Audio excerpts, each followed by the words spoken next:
আমি তারও ধরাই দিছি।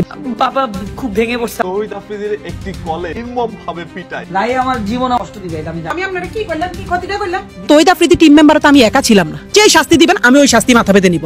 রাজধানীর যাত্রাবাড়ি থানায় দায়ের করা জুলাই গণ অভ্যুত্থানে আসাদুল হক বাবু হত্যা মামলায় গ্রেপ্তার কন্টেন্ট ক্রিয়েটর তৌহিদ আফ্রিদিকে 5 দিনের রিমান্ডে জিজ্ঞাসাবাদের অনুমতি দিয়েছেন আদালত। গত সোমবার 25 আগস্ট বিকেলে ঢাকার চিফ মেট্রোপলিটন ম্যাজিস্ট্রেট আদালত এই আদেশ দেন। এর আগে দুপুরে তৌহিদ আফ্রিদিকে আদালতে হাজির করে 7 দিনের রিমান্ড আবেদন করেন তদন্ত কর্মকর্তারা। আসামি পক্ষ রিমান্ড আবেদন নাকচ করার দাবি জানালেও শুনানি শেষে আদালত 5 দিনের রিমান্ড মঞ্জুর করেন।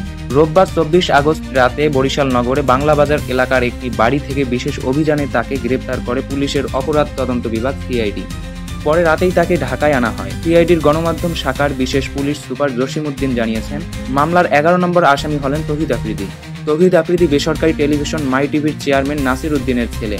একই মামলায় নাসির উদ্দিনকে গত 17 আগস্ট গুলশান থেকে গ্রেপ্তার করে ডিবি পুলিশ। উল্লেখ্য, গত বছরের 1 সেপ্টেম্বর যাত্রাবাড়ি থানায় 25 জনের বিরুদ্ধে এই হত্যা মামলা দায়ের করা হয়। মামলার আসামিদের মধ্যে রয়েছেন ক্ষমতাচ্যুত প্রধানমন্ত্রী শেখ হাসিনাও। সামাজিক যোগাযোগ মাধ্যমে কন্টেন্ট তৈরি করে তরুণদের মাঝে ব্যাপক জনপ্রিয়তা পেয়েছেন তৌহিদ আফ্রিদি। ব্লগ ও ভ্রমণ কেন্দ্রিক কন্টেন্টের মাধ্যমে তিনি গড়ে তুলেছেন বিশাল অনুসারী। প্রিয় দর্শক, দীর্ঘ প্রচেষ্টার ফলে আপনাদের জন্য সাজানো হয়েছে আজকের এই বিশেষ প্রতিবেদন। নিউজ পয়েন্টের সঙ্গে হতে এখন এই সাবস্ক্রাইব করুন নিউজ পয়েন্ট ইউটিউব চ্যানেল। কেবলমাত্র আপনি সাবস্ক্রাইব করে যুক্ত হলেই নিউজ পয়েন্ট তার লক্ষ্যে পৌঁছাবে। সর্বদা যুক্ত থাকুন আমাদের সঙ্গে। আজকের মতো বিদায় নিচ্ছি। এ পর্যন্ত সঙ্গে ছিলাম আমি sound Bangla news point YouTube channel থেকে।